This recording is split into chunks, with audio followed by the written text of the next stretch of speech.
Up, what nerdigans? This is the one and only Packer Girl 89, and today's book nerdigan discussion is Crescendo by Becca FitzPatrick, which is the second book in the Hush Hush series. If you have not read Hush Hush or Crescendo, go read the books, go watch the video I did on Hush Hush, and then come back so we can talk about it. And yes, this is part of the hashtag AngelReadAthon, and look how beautiful the cover is. Nora is looking like a badass in the rain. Yes, hopefully Popo is doing a good job showing this to you. Or Mini Popo, I should say. But anyway, so the prologue starts off in Maine, basically in cold water, 14 months before the events of Hush Hush. And it's all from Harrison's point of view.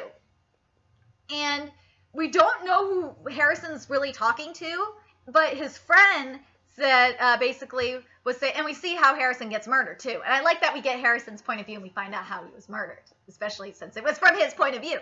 And what his friend was saying was to him, she's in trouble. Once she turns 16, he'll come for her. You need to take her far away, someplace where he'll never find her. When we made this agreement, I told you there would be things you couldn't understand. 16 is a cursed age in my world. Well, that explains a lot.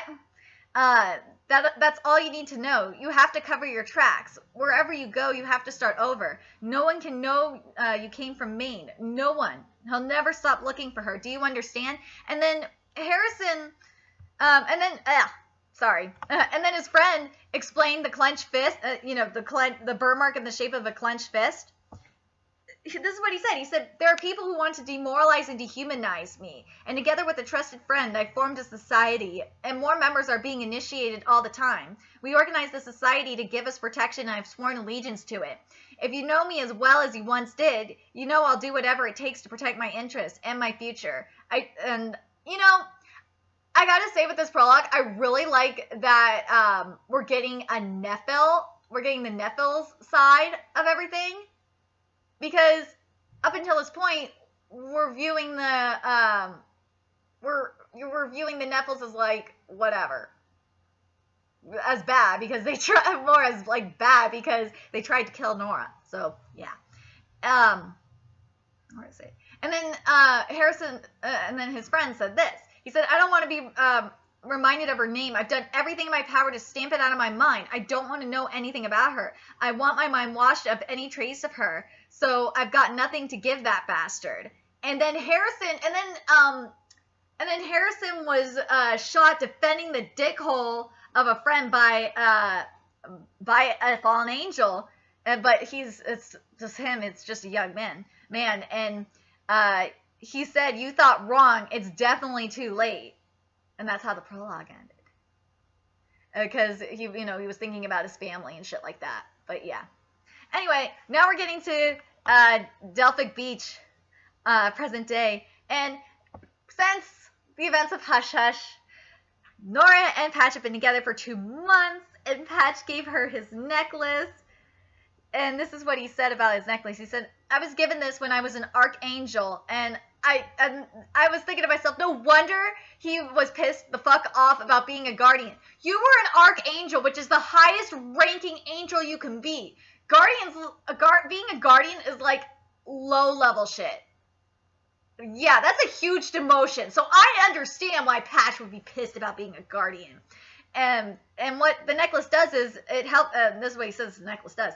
To help me discern truth from deception. And then Nora, in exchange, she gives Patch Harrison's ring, and Patch is being an ass about it. He doesn't want, like, I understand he's like, no, I don't want to take the ring because, it's your dead dad's ring. And she's like, just freaking take it. And I'm like, just take the goddamn ring, Patch. Seriously. And then, so the next day, so Nora's going to summer school. I don't know why anyone would want to go to summer school unless they are forced to. And Marcy offered her a ride. Yeah, Marcy's a bitch, but motherfucker, seriously, Nora, just fucking take the ride. Yeah, just deal with it. It's better than running 4 fucking miles. And Marcy tells her in chemistry class that she asked her, why is your boyfriend Patch standing outside of my house? Does he have this, or why is Patch standing outside of my house, or something like that? And I was just like, and Nora was just like, oh, fucking A, you gotta be shitting me. I was just like, God damn it, Patch. What the fuck? Really? And yes, Patch set up B with Rickson, so yay, they can double date. And this is what Patch said, and this is why he's over there. I wanted to let you know Marcy ran into some trouble this afternoon. She was caught in the crossfire when a group of fallen angels tried to force a Nephil to swear fealty inside the Ben's room at Beau's Arcade. And the Nephil wasn't 16, so they couldn't force him, but they had fun trying. They cut him up pretty badly and broke a few ribs. Enter Marcy. She had too much to drink and walked into the wrong restroom. The fallen angel standing guard pulled a knife on her. She's at the hospital, but they'll release her soon. Flesh wound. Marcy may have been drunk, but chances are she remembers what she saw. And obviously, you know, fallen angels and Nephilim try to stay under the radar, and someone like Marcy with a big mouth can threaten their secrecy. The last thing they want is for her to announce to the world what she saw. Our world operates a lot more smoothly when humans are ignorant of it. I know the fallen angels are involved. And this is what Patch says via mind speak too. He says this in her mind. I'm trying to follow the rules. I'm not supposed to fall in love with you. We both know this isn't about Marcy. This is about how I feel. This is about how I feel about you. I have to hold back. I'm walking a dangerous line. Oh, falling in love is what got me in trouble in the first place. I can't be with you the way I want, and being close to you at any level is better than nothing. I'm not going to lose you, but I already fell once, and if I give the archangels cause to think I'm even remotely in love with you, they'll send me to hell forever. I'm a guardian angel, or at least so I've been told, but the archangels don't trust me. Oh. You would think the archangels would start thinking that maybe Patch is onto something after he pulled that shit last book. Ugh. Fucking archangels are stupid. I have no privileges, no privacy.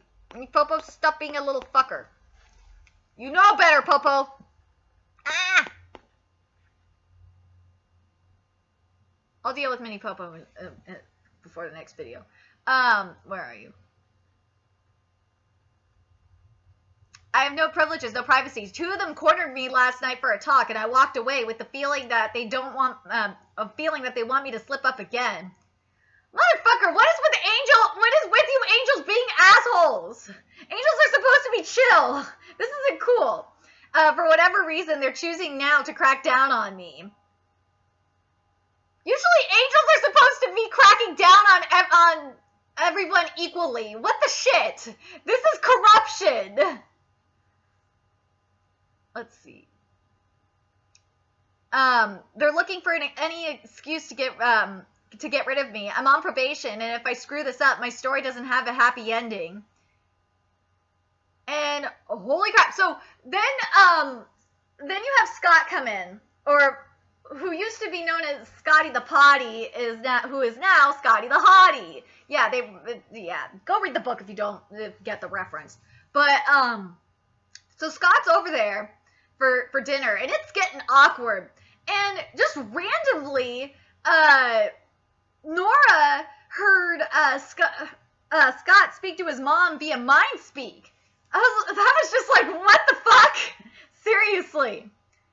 So, in a dream, too, and then later on, in a dream, Nora discovered that Barnabas Underwood is Hank Miller, who is a Nephil. Yep, Marcy is a Nephil. And Patch confirms Scott is a first-generation Neph. And he isn't any old Neph. He belongs to a Nephilim blood society that has been growing in power. The one society that was mentioned in the prologue. This is what prologues are supposed to do. They're supposed to foreshadow shit like this. I love it. Thank you for writing great prologues, Becca FitzPatrick. I love it. Let's see.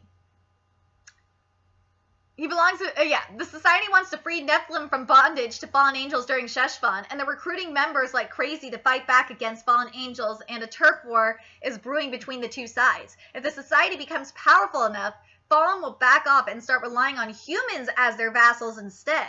And human bodies aren't as strong or resilient as Nephilim bodies, and a 2-week-long possession would kill them, and tens of thousands of humans would die every Sheshvan, and it's a lot harder to possess a human. And yes, fallen angels in this series are selfish bastards. Well, with the exception of Patch. Patch is not a selfish bastard. But you gotta understand where the fallen angels are coming from. Mostly is that they want to be able to feel something. They don't feel a sense of touch. They don't have any they don't. They feel emotions. They just can't touch it and feel the sensations of touch and shit. There we go. Let's see. Here we go. Fallen angels can't force humans to swear fealty. They have to convince them to turn over their bodies, and that takes time and persuasion. And human bodies also deteriorate faster, and not many fallen angels want to go to the trouble of possessing a human body if it could be dead in a week.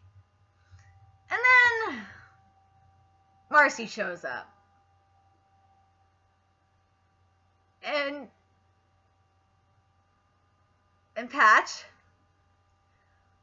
at some point I was like, Patch, don't say you aren't Nora's guardian angel anymore. She didn't fucking mean it, because Nora got pissed off about Marcy being with Patch, and I was just like, Nora, Nora pisses me off in this book so much, because it's like, dude, Patch can explain everything. Just chill the fuck out. Seriously. Did you not hear what he said about the Nephil being Hank Miller? You're supposed to be smart. Put 2 and 2 together. It's like, I wanted to strangle her. It just pissed me off.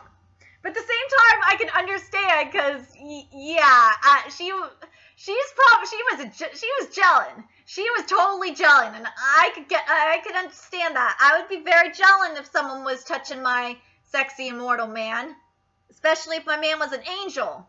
I would be pissed too.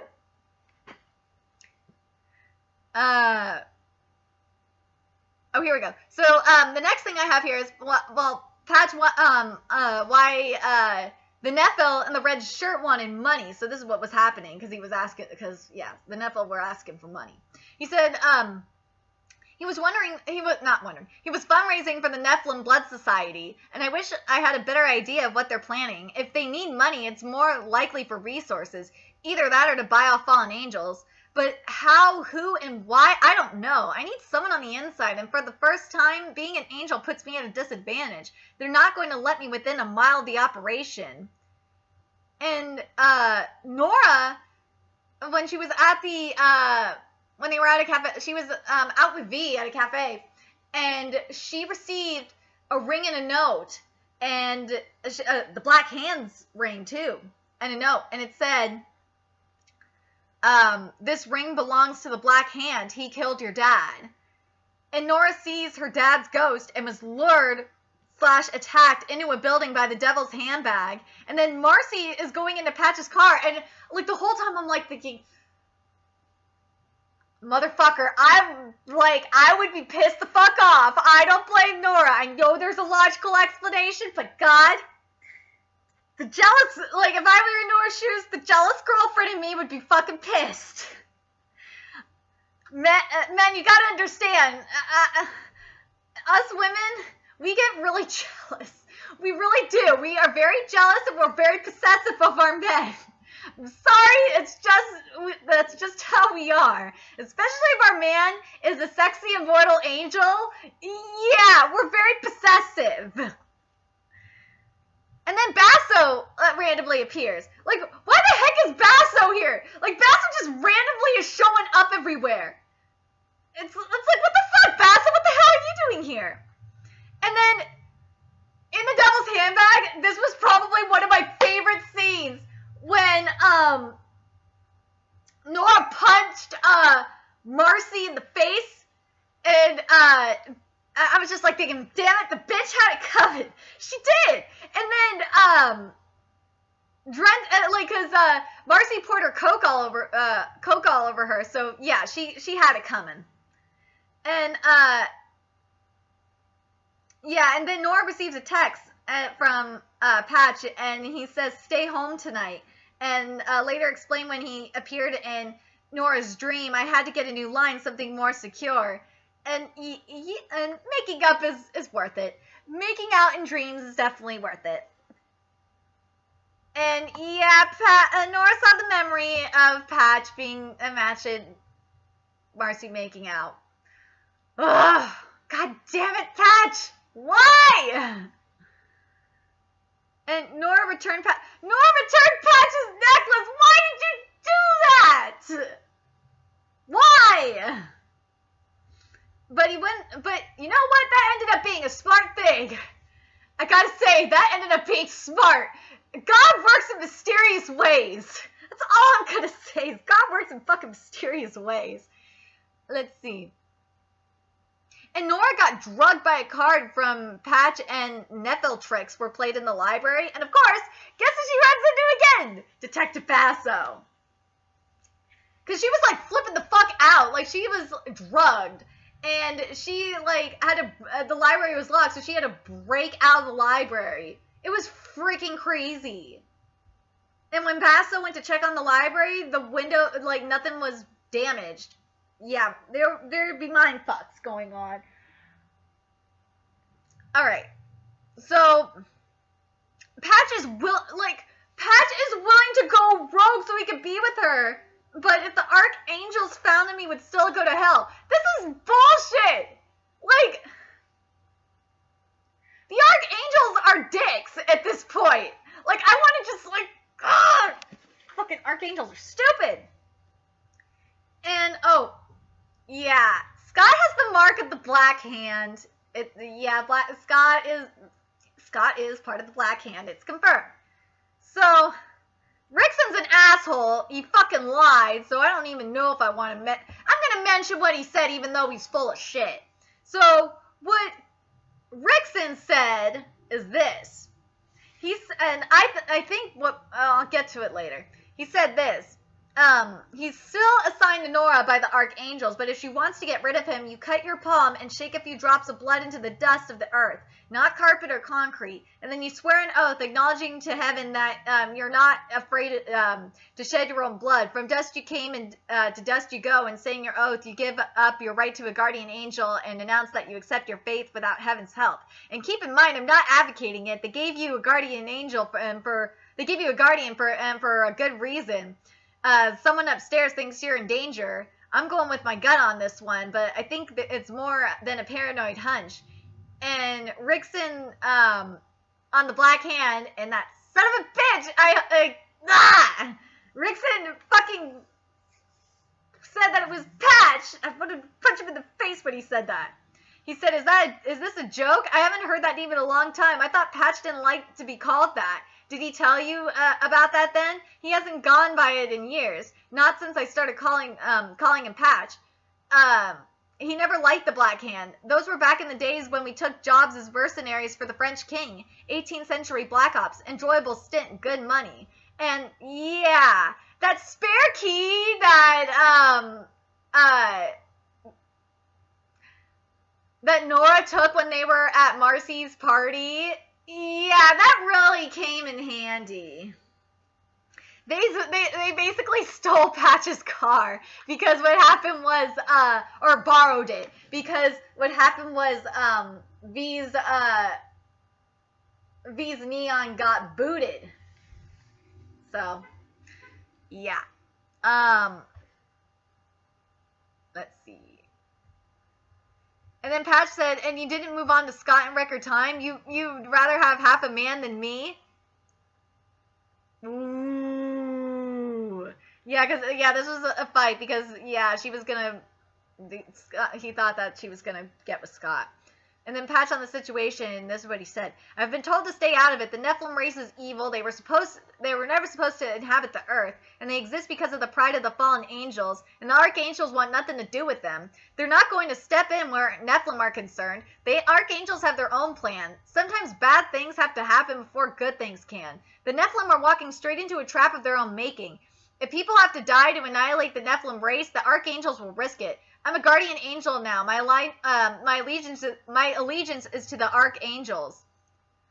I want to, Patch. I want to know what the archangels' plans are. Like, you have to wonder what it is, because I don't think we ever got what that plan was in the rest of the series.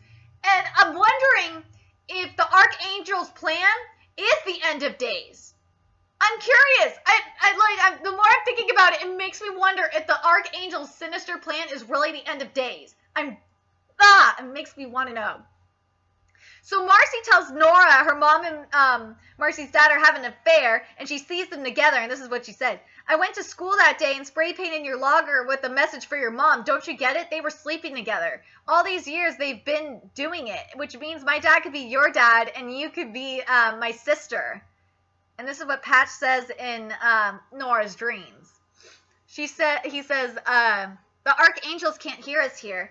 After the Z in the Jeep, you told me you had a dream about Marcy's dad. The night you had the dream, I was thinking about him. I was remembering the exact memory you dreamed about, wishing there was some way I could tell you the truth. I didn't know I was communicating with you. Not a dream, a memory.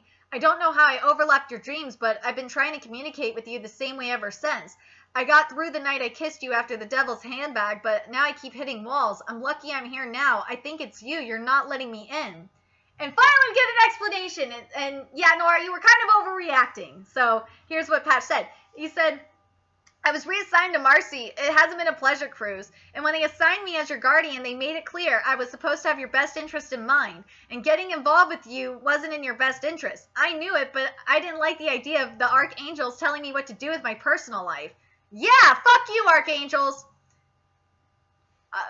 Archangels, don't strike me down. I'm sorry. Don't hurt me. I take it back. They were watching us the night you gave me your ring, and as soon as I realized they were watching us, I took off, but the damage was done. They told me I'd be out as soon as they found a replacement. Then they assigned me to Marcy. I went to her house that night to force myself to face what I'd done. And Marcy's dad is a first-generation Nephilim, a purebred, and now that Marcy is 16, she's in danger of being sacrificed. 2 months ago, when I tried to sacrifice you to get a human body, but ended up saving your life, there weren't many fallen angels who believed they could change what they were. I'm a guardian now. They all know it, and they all know it's because I saved you from dying. Suddenly, a lot more of them believe they could cheat fate too. And either by saving a human and getting their wings back, or by killing their Nephil vassal and transforming their body from a fallen angel to a human. Marcy doesn't know. She's completely in the dark. And Chauncey formed the Nephilim Blood Society. I've accessed a few memories, other people's memories. Successor picked up where Chauncey picked up.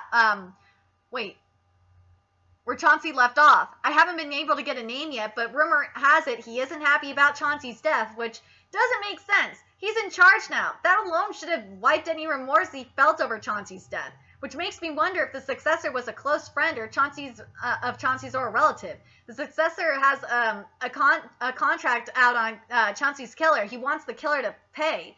And when you wake up, I need you to say you want me as your guardian angel again. And say it like you mean it, so the archangels hear it and hopefully grant your request. Please, Nora, just do it! Of course she doesn't. So, they go over to Scott's place because they're going to go steal his ring. And after they get Scott out by saying... by giving him a false band audition or whatever, a fake band audition, they find that Scott is growing weed in his room, and Nora stole a shoebox that contained the Black Hand's ring. And this is what Scott said about the Black Hand, because Scott came home right before she left with the ring. He said, he's the Grim Reaper. I can't escape him, and trust him I've tried more times than I can count. Of course he came back. He'd call late at night or sneak up on me on my way home from work. wearing a ski mask. He was always there. The first time I saw him was on my 14th birthday. He said I wasn't human. He said I was Nephilim like him. He said I had to join this group he belonged to. And he said all Nephilim had to band together. Wait. He said there was no other way we could free ourselves from the fallen angels. I thought he'd lost it. I thought he was hallucinating. He probably was doing acid. I kept dodging him, but he kept coming back, and he started threatening me. God. Seriously, what is your fucking problem, you psychotic Nephil? You know what it sounds like? I'm sorry I gotta bring politics into this, but it sounds like Trump. He's threatening people. Drink Tang or face the riots. I'm sorry I couldn't resist. Let's see. He said the fallen angels would get me once I turned 16. He'd follow me around after school and work. He said he was watching my back and I should be grateful. Then he found out about my gambling debts. He paid them off, thinking I'd see it as a favor and want to join his group. He didn't get it. I wanted him to go away. When I told him I was going to get my dad to slap a restraining order on him, he hauled me into the warehouse, tied me down, and branded me. He said it was the only way to he could keep me safe. He said that someday I'd understand and thank him. He thinks I betrayed him. My mom and I moved here to get away from him. She doesn't know about the Nephilim stuff or the branding. She just thinks he's a stalker. We moved, but he doesn't want me running off, and he especially doesn't want to risk me opening my mouth and blow the cover on his secret cult. And when he finished branding me, he gave me the ring. He said I had to keep it and find other members to recruit. He told me not to lose it. He said something bad would happen if I did. And yes, Rickson and V showed up to save the day, and Rickson beat the shit out of Scott and called the cops. And of course, Basso showed up to cuff Scott. Because, yeah, Scott showed up at Nora's place to get the ring back. And Scott escapes, bending bars. Like, I don't like, what were you thinking of I understand why they called the cops, but like, why the fuck do you think that a jail would keep Scott in a cell? He's a fucking Nephilim. He has super strength. Like, what the fuck were you people thinking? And Nora was dumb to leave a note saying where she was going. Because she left a note to her mother because she was going to run away because she was just fucking pissed at her. And to escape Scott, post Rickson shooting him, Rickson takes Nora to the tunnels of Delphic, and he said, and he mentions this, that that Delphic was actually built by fallen angels, and the ghost of Nora's dad shows up here too. And this is real. I'm shitting not. So this is what he said. He said, an angel of death helped me come here to see you. She's holding time still for us, Nora. She's helping me speak to your mind.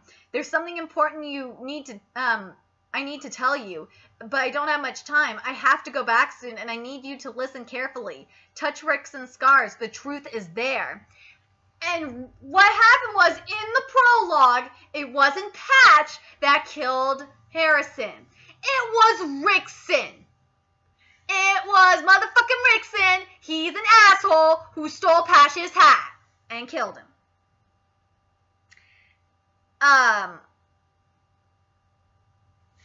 And this is what Rickson said. He said, sure, I'm jealous. He isn't the one on the fast track to hell. We were in this together, and now he's gone and gotten himself his wings back because of you. I knew you were out there somewhere, and I was looking for you. Harrison Gray wasn't your dad. Your dad is a Nephil named Barnabas. More recently, he goes by Hank Miller. Dun, dun, dun. When Hank got your mom pregnant, he'd heard enough rumors about the Book of Enosh to worry that I'd come looking for the baby, especially if it was a girl. So he did the only thing he could. He hid her, you. And when Hank told his mate, Harrison Gray, that your mom was in trouble, he agreed to marry her and pretend you were his. And Harrison and Hank, this is what's even more trippy. Harrison and Hank are both descended from Chauncey. Like, this is like the trippiest shit ever. It's like, this is like soap opera, something out of a soap opera. This is like Nephilim soap opera. And Hank is Rickson's Nephil vassal. Yep, this is an angel soap opera. Nerdigans, this is an angel soap opera there. This is a Nephilim soap opera. And this is what Rickson says here. He said, but a female fallen angel possessing a female human body during Sheshvan can produce a baby. The human may give birth to the baby long after Sheshvan, but the baby is tainted. It was conceived by a fallen angel. And it was Rickson who drugged the card and set the bombs posed as Harrison's ghost and lied about the sacrifice. That lying motherfucker! I'm sorry I'm cussing so much, but God, he pisses me off. And apparently what was supposed to happen, Scott was supposed to follow and well, Nora found Scott and they're like hiding from Harrison. So apparently running from Harrison. And apparently Scott was supposed to follow and protect Harrison, and he didn't because fuck the Black Hand. Fuck him. And you know, he apologized to Nora for that. And you know, one has to wonder what, and I'm curious, Nerdigans, you have to answer this in the comment section, especially if you read this book. I want to know, what do you think anything would have changed if Scott followed Harrison that night? I honestly don't think anything would, like, maybe he would have lived a little longer, but I don't think he would. I still think he would have died because Harrison still wanted to protect Hank. He would die for Hank. So, yeah. And Nora got shot by Rickson, of course. And then Patch sent Rickson to hell. Oh, that was awesome. And after all this shit went down, Scott went on the road and left town and bought the Volkswagen that Nora wanted so bad for her, which was pretty awesome. And Patch decided to go rogue to save Nora. Yay! Nora, deal with it!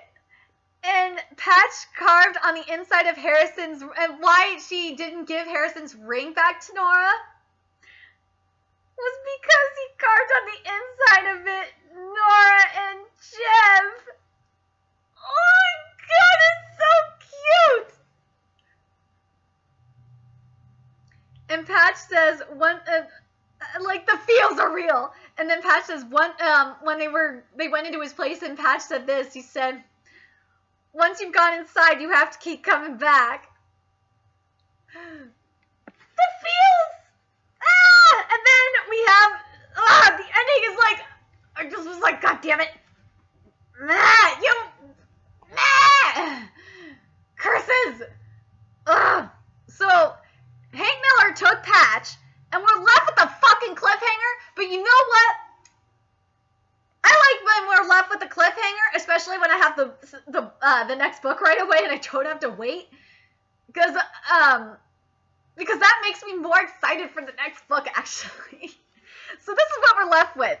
So let me introduce myself properly. I'm the Black Hand. I knew your father, Harrison, well. I'm glad he's not here to see you debasing yourself with one of the devil's brood. You're not the girl I thought you'd grow up to be, Nora. Fraternizing with the enemy, making a mockery of your heritage. I believe you blew up one of my safe houses last night. But no matter, I can forgive that. And tell me, Nora, was it you who killed my dear friend, Chauncey Langius? And that's how this book ended. On that cliff, though. Or on that cliffhanger. This book was awesome. I will say this book was so much better than Hush Hush. Like, this book, I gotta say, the rest of the series, I'll get to it. I'll probably mention, you know what, I'm gonna mention that when I get to finale. I'll mention that last comment when I get to finale. So, you're gonna have to wait for that, Nerdigans. So, I want to know what you Nerdigans thought about this book. Like, did you like this book a lot more than Hush Hush? What parts did I leave out did you really like? Did you, V is hilarious in this book, too. And I know I didn't mention a lot of V parts, but she's not playing a huge role yet. We'll get to the V parts later.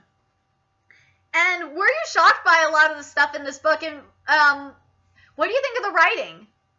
And do you think if Scott would have been there the night that Harrison was killed, do you think that that Harrison would still have been killed, or Scott would have been killed too, or do you think Harrison would still be alive and Scott might have been killed instead? So remember to like, comment, share, and subscribe. Also, make sure you follow me on my Twitters, which is in the description box below.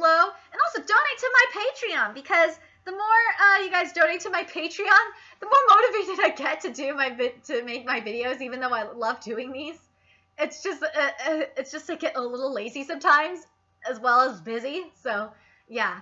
Until next time, Nerdigans, I will see you in the next video, which will be Silence, which is book 3 of the Hush Hush series. Until next time, bye!